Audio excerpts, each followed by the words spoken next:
दोस्तों, शहर में एक लड़का अपना ऑटो रिक्शा चला रहा था। उसी वक्त रोडवेज स्टैंड से एक लड़की उस ऑटो में बैठती है और फिर वह रेलवे स्टेशन के लिए उससे जाने के लिए कहती है। लेकिन वो लड़का तुरंत अपना ऑटो स्टार्ट करके रेलवे स्टेशन के लिए चल देता है। लेकिन जल्दी में वो लड़की अपना एक छोटा सा बैग उसी ऑटो में जो सबसे पीछे वाली सीट होती है उस पर छोड़ करके चली जाती है। उसका ध्यान भटक जाता है और वो चली जाती है। रात्रि के लगभग 10 बज रहे थे और फिर वह लड़का जब शाम को अपने घर आता है और अपने ऑटो को साफ करता है, देखता है, तो उसकी नज़र उस बैग पर पड़ जाती है। और जब वो बैग खोल करके देखता है तो फिर उसकी आंखें फटी की फटी रह जाती हैं। चौंक जाता है कि आखिर अब मैं क्या करूं। आखिर उस बैग में ऐसा क्या था जो लड़का एकदम से चौंक गया और परेशान हो गया। ये पूरी सच्चाई इस वीडियो के माध्यम से जानने का प्रयास करेंगे कि आखिर इस बैग में क्या था। और ऐसे लोग आज के समाज में बहुत ही कम देखने के लिए मिलते हैं जो वो एक ऑटो चालक था। बड़े बड़े अच्छे लोगों की नीयत ठिकाने पर नहीं रहती, वो तो एक मामूली सा ऑटो ड्राइवर था। नमस्कार, प्रणाम, मैं हूं रितेश कुमार। दरअसल आज की जो सच्ची कहानी मैं आपको सुनाने के लिए जा रहा हूं, ये एक बहुत ही गरीब व्यक्ति जिसका नाम राघव था। राघव बहुत ही गरीब परिवार से बिलोंग करता था, लेकिन उसके माता पिता बुजुर्ग थे। वो घर पर रहते थे और वो बेचारा ऑटो लेकर के शहर में चला जाता था। पूरे दिन ऑटो रिक्शा चलाता था और जो भी पैसा कमाता था वो लेकर के अपने घर आ जाता था और अपने माँ बाप का भरण पोषण करता था। धीरे धीरे यूं ही वक्त बीतता चला जाता है। एक दिन रोडवेज स्टैंड पर वो खड़ा हुआ था। रात्रि के लगभग 10 बज रहे थे। तभी एक देहरादून से रोडवेज वहां पर आकर के रुकती है और उस रोडवेज से एक लड़की मॉडल टॉप में जींस पहने हुए थी और वो उसी ऑटो रिक्शा वाले को आवाज देती है कि भाई, क्या तुम मुझे रेलवे स्टेशन तक छोड़ सकते हो। तब वो कहता है, क्यों नहीं मैडम, आप बैठिए, मैं अभी आपको रेलवे स्टेशन तक लेकर के चलता हूँ। इधर तो वो लड़की अपनी बैग उठा करके और उस ऑटो में रखती है और एक उसके हाथ में छोटी सी बैग होती है, वो अपने पीछे सीट पर रख देती है।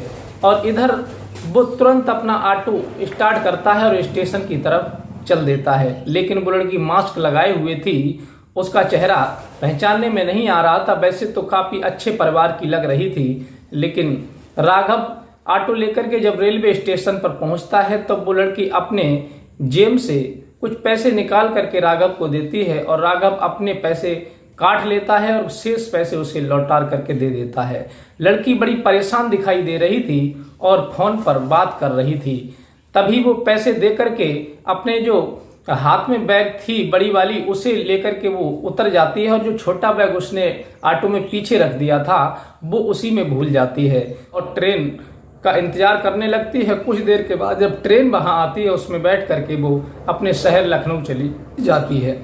इधर राघव जब रात्रि के 10-11 बज जाते हैं तो अपना ऑटो लेकर के अपने घर चला जाता है, क्योंकि उसका घर शहर से 1 किलोमीटर दूर था। और वो ले जाकर के अपना ऑटो खड़ा कर देता है। शाम को जाकर के खाना खाता है और सो जाता है। सुबह जब उठता है तो वो सबसे पहले अपने ऑटो को साफ किया करता था, पोंछा करता था, तब उसको लेकर के जाया करता था।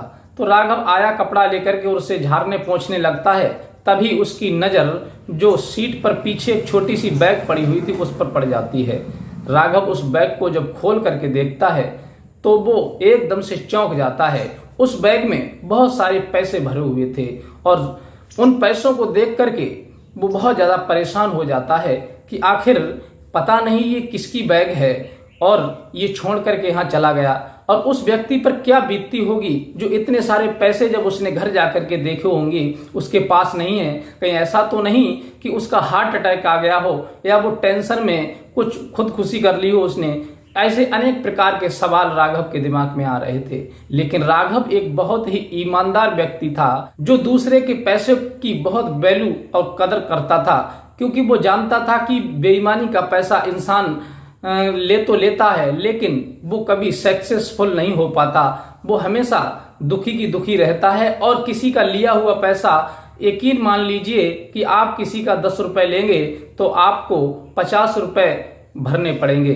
यह विचार करके वो कान पकड़ लेता है कि भगवान, मैं इस पैसे को बिल्कुल भी इस्तेमाल नहीं करूंगा और जिसका जो पैसा है उसे लौटाने का प्रयास करूंगा। ये विचार करके वो बैग अपने कमरे में रख देता है और फिर ऑटो लेकर के निकल पड़ता है और विचार करने लगता है कि आखिर ऐसा कौन सा व्यक्ति हो सकता है, कौन सी सवारी हो सकती है जो मेरे ऑटो में ये पैसे छोड़ करके चली गई। आखिर वो कहाँ भटकता होगा, पैसों को तलाश करता होगा। आखिर थोड़े बहुत पैसे होते तो शायद वो भूल भी जाता, लेकिन इन पैसों को तो वो जीवन भर नहीं भूल पाएगा इस सदमे को। अब वो ऑटो को अपने रोडवे स्टैंड पर ले जाता है और उधर तलाश करने लगता है कि आखिर कौन सा व्यक्ति हो सकता है। लेकिन फिर वो विचार करता है कि रात्रि के 10 बजे केवल एक लड़की मेरे ऑटो में बैठी हुई थी और वो चेहरे पर मास्क लगाए हुए थी, मैं उसका चेहरा नहीं देख पाया। लेकिन होगा देखा जाएगा। अब वो इधर उधर तलाश करता है कि कोई पूछेगा तो मैं उससे जानकारी लूंगा और जानकारी लेने के बाद उसके पैसे लौटा दूंगा। इधर वो लड़की जब सुबेरा होता है तो वो अपने शहर लखनऊ पहुंचती है और लखनऊ पहुंचने के बाद स्टेशन पर ही उसे ध्यान आता है कि जो पैसे वाली बैग थी वो तो मैं कहीं भूल आई हूँ। उसे भी ये पता नहीं था कि मैं उस ऑटो में बैग भूल करके चली आई हूँ। ये बात जब वो देखती है तो उसके होश उड़ जाते हैं कि आखिर अब क्या करूं मैं। वो तो बहुत ही इमरजेंसी काम के लिए पैसे मैं किसी से लेकर के आ रही थी। अब उसको इतना झटका लग जाता है कि उसका मुंह सूख जाता है, उसके मुंह से पानी तक गले से नीचे नहीं उतरता। अब वो बहुत ज्यादा टेंशन में रोती हुई अपने घर पहुंचती है और उसके घर वाले पूछते हैं कि आखिर बेटी क्या बात है, जिस काम से तुम गई थी क्या वो काम बना या नहीं बना। तब वो रो करके कहने लगती है कि काम तो बना, लेकिन वो पैसे मैं लेकर के आ रही थी, एक बैग में रखे हुए थे और वो पैसे ना जाने में किस सवारी में उस बैग को रख करके भूल गई और वो पैसे मेरे पास नहीं हैं। अब मैं क्या करूं और मुझे ये भी पता नहीं है कि मैं उस बैग को कहाँ भूल करके आई हूं। अब शायद इस जमाने में ऐसा कौन सा ईमानदार व्यक्ति होगा जो इतने सारे पैसों को वापस कर देगा। ये बात जब वो अपने घर वालों को बताती है तो घर वाले भी बहुत ज़्यादा चिंता में पड़ जाते हैं कि अब क्या होगा। वो बहुत ज़्यादा टेंशन में आ जाते हैं। लेकिन वो लड़की जो थी जिसका नाम निशा था, निशा विचार करती है कि क्यों ना मैं वहीं स्टैंड पर पहुंचूं जहां पर मैं ऑटो में बैठी थी। शायद हो सकता है आखिरी बार मैं वो बैग उसी ऑटो में भूल करके आई हूं, लेकिन उसे क्लियर पता नहीं था। तब वो पुनः उस ट्रेन पर बैठती है और फिर वहीं आ जाती है, रोडवेज स्टैंड पर पहुंच जाती है और वहां चारों तरफ पूछने लगती है क्या भाई किसी की ऑटो में मेरी एक छोटी सी बैग रह गई थी, किसी को मिली हो तो बता दीजिए, उसमें बहुत जरूरी सामान रखा हुआ था। अब किसी को मिली हो तो कोई बताए। और दूसरी बात यह है कि इतने सारे पैसों की भरी हुई बैग भला कौन बता सकता है।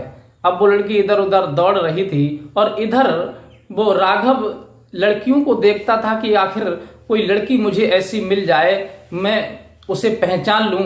और वो बार बार अपने दिमाग में उस लड़की का चेहरा याद कर रहा था कि वो लड़की कैसी थी, फोन पर बात कर रही थी। तभी उसे ध्यान आता है कि वो लड़की का चेहरा तो मास्क से ढका हुआ था, लेकिन उसके डेढ़े साइड पर माथे पर एक तिल बना हुआ था, काला सा निशान था। वो लड़की वही होगी शायद। ये विचार करके वो चारों तरफ ढूंढता रहता है, इधर उधर भटकता रहता है। लेकिन काफी प्रयास करने के बाद एक ऑटो वाला वहीं मिल जाता है।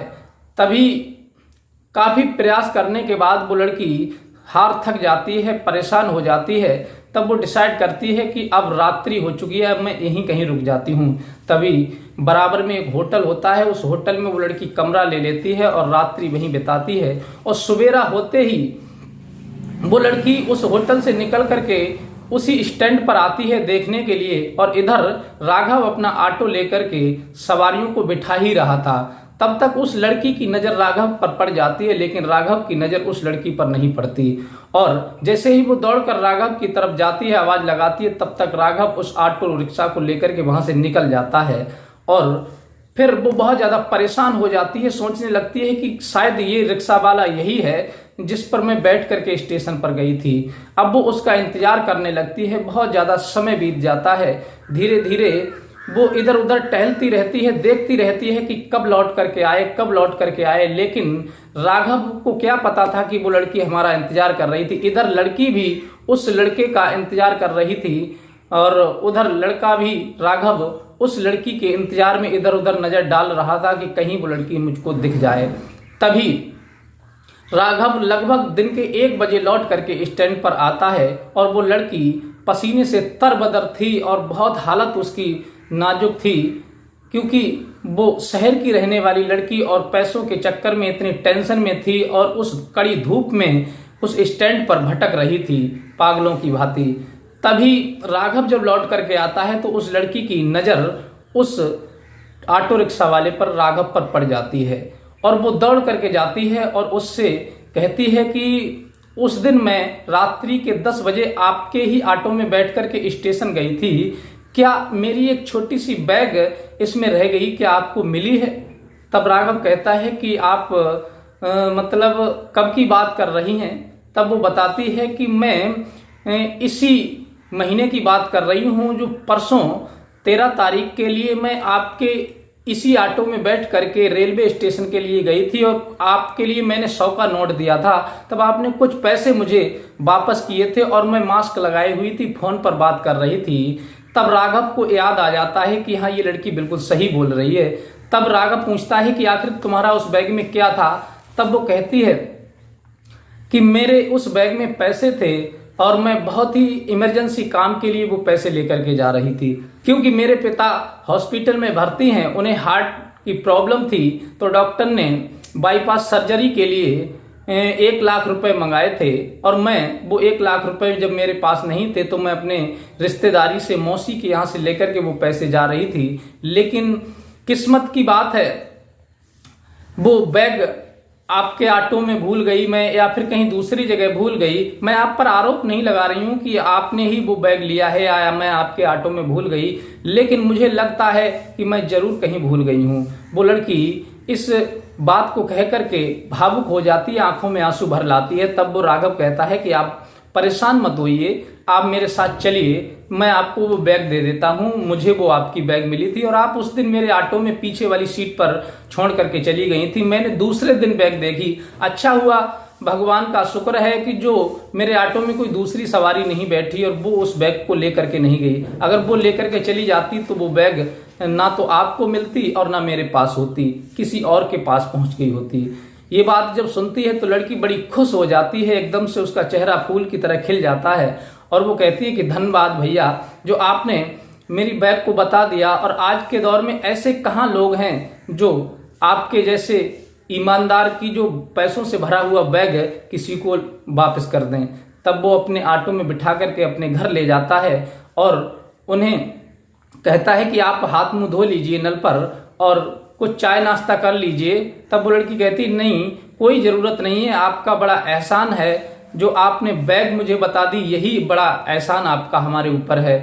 तब वो कहता है राघव नहीं, ऐसी कोई बात नहीं है, मैं दूसरे का पैसा मुझे तो एक हराम जैसा लगता है, दंड जैसा लगता है। मैं आज आपका ले लेता तो कल मुझे कहीं ना कहीं देना पड़ता, इसलिए मुझे किसी के पैसे की ज़रूरत नहीं है, अपने मेहनत के पैसे की ज़रूरत है और मेहनत से ही इंसान की ज़िंदगी कटती है। जो बेईमानी का और धमपटाई का जो लोग खाते हैं उनका अंत बुरा हो जाता है, इसलिए मुझे किसी के पैसे की जरूरत नहीं, आप बैठ जाइए, आप मेरे लिए मेहमान के समान हैं। तब वो लड़की बैठ जाती है और राघव उन्हें खाना खिलवाता है और अच्छी तरह से उनके बीच में वार्तालाप होती रहती है। जब वार्तालाप होती है, काफ़ी समय बीत जाता है, तब वो लड़की कहती है कि आप तो ऑटो रिक्शा लेकर के स्टैंड पर अपनी सवारियों को लेने जाने वाले थे और मैंने आपके काम में विघन डाल दी और आप कुछ अब तक पैदा कर लेते, वो भी आपका काम रुक गया। राघव कहता है कोई बात नहीं, जब मैं रोज पैदा करता हूँ, आज नहीं करूँगा, कोई दिक्कत नहीं है। तब वो एक दूसरे से बात करते रहते हैं।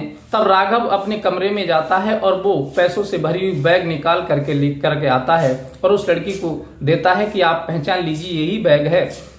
तब वो लड़की उस बैग को देख करके और ज़्यादा खुश हो जाती है और बड़ा प्रसन्न होकर के अपने घर वालों को फोन लगाती है कि जो बैग में भूल गई थी पैसों की भरी हुई, वो मुझे मिल चुकी है।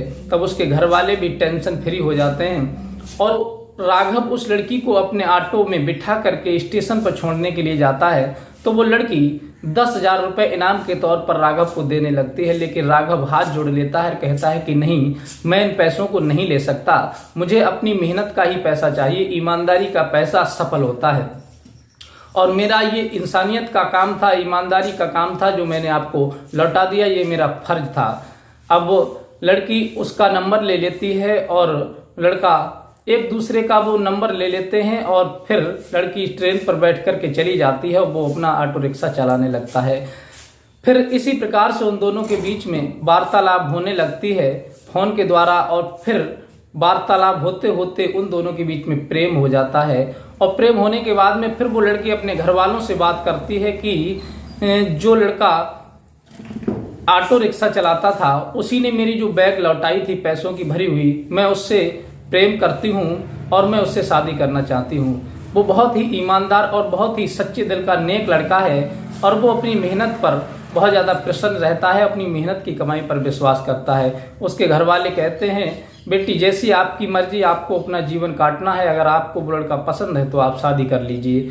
तब वो लड़की फिर पुनः उसी राघव के पास आती है अपने माँ बाप को लेकर के और उन दोनों की मुलाकात करवाती है। राघव उन्हें अपने घर ले जाता है, फिर उन दोनों का रिश्ता तय हो जाता है और फिर वो लड़की और राघव का रिश्ता होने के बाद उनकी शादी हो जाती है और बड़े आनंद के साथ में वो दुल्हन बनकर के राघव के घर आती है और राघव के साथ अपनी जिंदगी को बिताना शुरू कर देती है। इधर राघव अपने ऑटो रिक्शा चलाता है और अपनी पत्नी के लिए एक दुकान खुलवा देता है कपड़े की। वो अपने शोरूम पर बैठती है, दुकान पर बैठती है और राघव ऑटो रिक्शा चलाता है। बड़े आनंद से वो अपनी जिंदगी को बिता रहे थे। क्योंकि राघव पढ़ा हुआ नहीं था, इसलिए वो पढ़ाई लिखाई ना होने के कारण अपना ऑटो रिक्शा चला रहा था और उसकी जो पत्नी थी वो कपड़े का शोरूम चलाने लगी थी। इस प्रकार से वो बड़े आनंद से अपनी जिंदगी को बिताने लगे थे। तो साथियों, ये कहानी आपको कैसी लगी? क्या राघव ने अपनी ईमानदारी का परिचय सही से दिया?